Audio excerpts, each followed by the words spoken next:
नमस्कार फ्रेंड्स, मेरा नाम है सागर विश्वकर्मा। आपका बहुत बहुत स्वागत है मेरे चैनल विश्वकर्मा सागर ट्यूटोरियल में। तो दोस्तों, आज मैं आपको मेरे वीडियो के दौरान आपको मैं ये बताने वाला हूँ कि जब भी ये रिकवरी वाले आपको परेशान करते हैं या आपको इनका डर सताता है, चाहे वो क्रेडिट कार्ड हो, चाहे पर्सनल लोन हो, चाहे एनबीएफसी लोन हो, जब आप कोई किसी भी बैंक का डिफ़ॉल्ट करते हैं तो उसके बाद में आपको ये डर आता है दिमाग में कि ये जो रिकवरी वाले घर पर आएंगे तो मैं इनको कैसे फेस करूँगा। अब फेस करने का तो आप सोचते सोचते फिर इसके बाद में आप सर्च करना चालू करते हैं कि इससे बचाव मैं कैसे कर सकता हूँ। तो कुछ लोग आपको ये बताते हैं कि आपको घर छोड़ देना चाहिए कुछ महीनों के लिए, या आपको मोबाइल स्विच ऑफ कर लेना चाहिए। इस प्रकार के आपको बहुत सारे लोग या वीडियो में बताते हैं, या आपको आपके जो भी कलीग है या आस पड़ोसी जो भी हैं जो ये डिफ़ॉल्ट कर चुके हैं वो आपको ये सजेशन देते हैं। तो दोस्तों, अभी मैं वीडियो बनाने का तात्पर्य मेरा ये है कि मेरे चैनल पे भी कुछ लोगों के मन में क्वेश्चन आया था, तो उन्होंने मुझसे पूछा था कि सर, अगर हमारे घर पर कोई आएगा तो क्या हम उनको फ़ोन करके ये बोल सकते हैं कि मैंने यहाँ घर बेच दिया है, मैं वहाँ पर नहीं मिलूँगा, मैं दूसरी जगह शिफ्ट हो गया हूँ, तो वो मेरे घर पर नहीं आएंगे, क्या हम घर छोड़ दे सकते हैं? तो दोस्तों, मैं आपको आज इसी का सवाल एकदम सटीक जवाब देना चाहूँगा। सबसे पहले तो मैं मेरे बारे में बताऊँगा कि मैंने क्या किया। मेरे फ्रेंड्स जो थे, दो दोस्त थे, उन लोगों ने भी डिफ़ॉल्ट किया था मुझसे करीबन 4 से 5 महीने पहले। और उन्हीं को देख करके मैंने सोचा कि यार, जब इनका भी इतना कुछ नहीं हो पा रहा है या ये भी बहुत परेशान थे, वो भी ट्रैप में फंस चुके थे, हालांकि मैं भी ट्रैप में फंस चुका था। मैंने मेरे घर वालों को बोला कि मम्मी, अब अपने को स्टॉप कर देना चाहिए, क्योंकि और दलदल में अपन फंस रहे हैं, लोन ले लेके अपन भर रहे हैं। तो हमारे घर वाले नहीं मान रहे थे। हमारे घर वाले बोलते नहीं बेटा, अपने को किसी भी तरीके से चाहे मकान बेच के दे देंगे, चाहे कुछ भी करके दे देंगे, लेकिन हम इनका पैसा भर देंगे। लेकिन मकान का भी पैसा क्या हुआ कि जितना का मकान की वैल्यू नहीं थी, उससे ज़्यादा लोन था।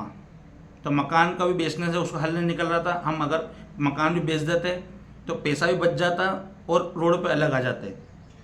तो दोस्तों, मकान को बेचना कैंसिल किया और इनका पेमेंट भरना बंद किया। अब जो हमारे जो दोस्त थे, उन लोगों ने भी क्या किया, कुछ महीनों पहले उन्होंने किया था। तो उन लोगों ने एक दोस्त ने तो अपना घर शिफ्ट कर दिया था, यानी कि किराए के मकान में चले गया था। हालांकि उनके मदर फादर घर पर ही थे, तो वो किराए के मकान में चले गए थे और मोबाइल आज तक उनका स्विच ऑफ है। उससे क्या हुआ, उनकी प्रताड़ना तो कम हुई, लेकिन घर पे तो उनके भी जा रहे थे। उनके मम्मी पापा बोल रहे थे, बोले कि हमारा उनसे कोई वास्ता नहीं है, वो कहाँ गए हमको ही नहीं मालूम। तो इससे क्या, एक तो नेगेटिविटी फैलती है। ये तो मेरे दोस्त ने किया। दूसरे दोस्त ने किया तो घर पे ही था, लेकिन मोबाइल स्विच ऑफ कर लिया था। अब दोस्तों, मेरी बारी आई। मैंने भी बहुत परेशान होकर के जैसे तैसे बंद किया पेमेंट भरना। हालांकि बहुत कष्ट हुआ कि यार मेरा क्या होगा। मैंने बहुत सोचा कि यार मेरा सिविल पूरा ख़त्म हो जाएगा, लेकिन मेरे पास में कोई ऑप्शन नहीं था। या तो मैं मेरा जीवन बचा लूँ, या तो मेरा सिविल नष्ट कर दूँ।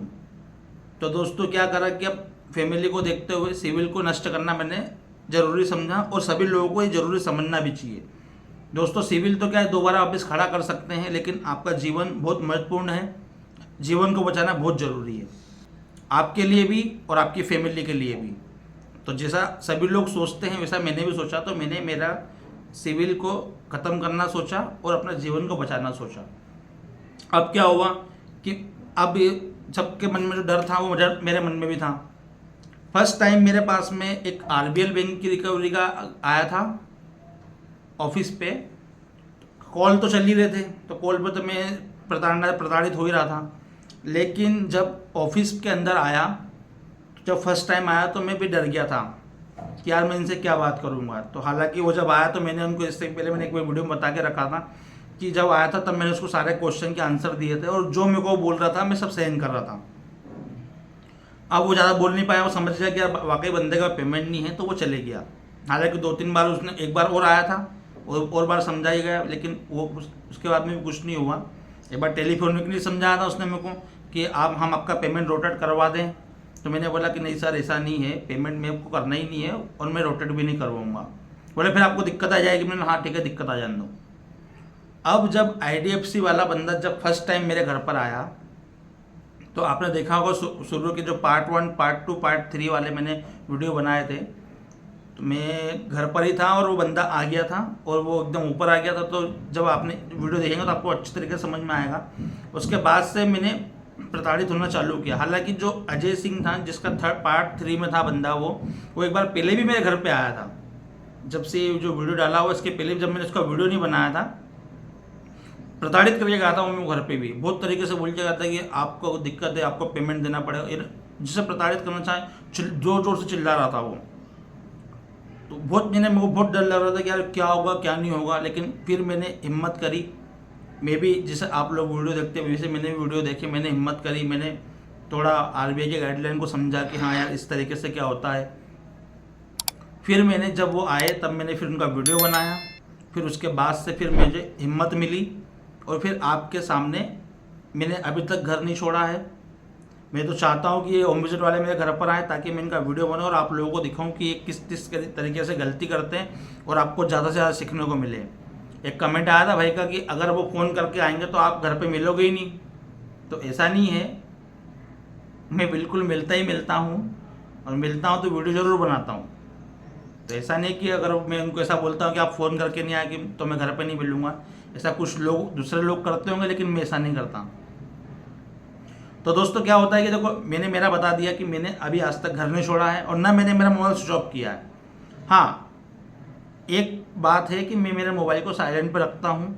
अगर मैं फ्री हूँ तो मैं इनका फ़ोन उठा लेता हूँ और जवाब देता हूँ, बात करता हूँ और आपके सामने रिकॉर्डिंग डालता ही हूँ, आपको तो मालूम ही है।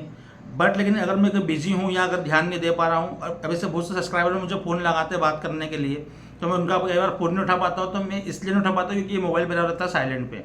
अगर मुझे समझ में आ गया, दिख गया तो मैं ज़रूर उठा के बात कर लेता हूँ, लेकिन नहीं बात कर पाता हूँ कई बार। तो दोस्तों बुरा मत मानना। अगर आपको कोई भी क्वेश्चन हो तो आप व्हाट्सअप जरूर कर सकते हैं। व्हाट्सअप पे मैं भले देर से जवाब दूँ, लेकिन दूंगा ज़रूर। आप उसके लिए निश्चिंत रहिए। तो दोस्तों यही था कि अब बहुत से लोग बोल रहे थे कि हम क्या घर छोड़ दें। तो देखो दोस्तों, मेरी अगर पर्सनल टिप आप अगर मानो तो घर छोड़ने से मतलब नहीं। अगर आप घर छोड़ोगे तो ये घर पर आएंगे, फिर आपके घर वालों को जवाब देना पड़ेगा कि कहाँ गए। और ऐसा नहीं कि एक ही बार आएंगे, अलग अलग बकेट में केस जाता है और अलग अलग एजेंसी वाले बंदे होम विजिट करने आते हैं। ऐसा नहीं कि अगर एक बार एक बंदा आ गया तो वो फिर सालों साल तक आएगा नहीं, महीनों तक आएगा नहीं, दूसरा बंदा फिर आएगा। तो अगर आपका मल्टीपल लोन है और अगर आपके घर वाले जवाब दे सके तो आपके ऊपर डिपेंड करता है कि आपको छोड़ना, जो भी आपको अच्छा लगे। बाकी मेरा सजेशन है कि आप घर पर, देखो दिन में तो आप काम पे जाते होंगे, ऐसा तो नहीं है। तो काम पे जाएंगे तो घर छोड़ने से मतलब क्या है। ये सुबह 7 से लेकर शाम को 7 बजे तक का इनका डर रहता है। और डरने वाली बात तो कुछ है ही नहीं मेरे हिसाब से, क्योंकि डरना क्यों है जब इतने सारे वीडियो देखने को मिल रहे हैं, इतना सीखने को मिल रहा है, इतना समझने को मिल रहा है, तो आपको डरना क्यों।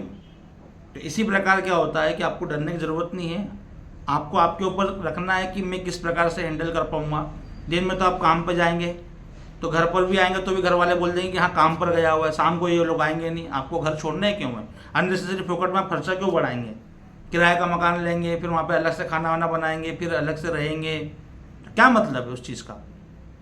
तो दोस्तों डरना नहीं है। प्रॉब्लम हुई है, घर वालों को समझाइए किस कारण प्रॉब्लम हुआ है, फेस कीजिए जिस तरीके से मैं फेस कर रहा हूँ।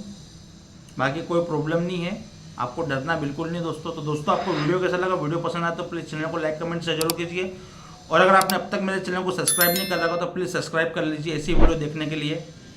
पैसा है तो इनका पैसा दे दो, नहीं तो स्वस्थ रहो, मस्त रहो, रिकवरी वालों के लिए सख्त रहो। जय हिंद, जय भारत।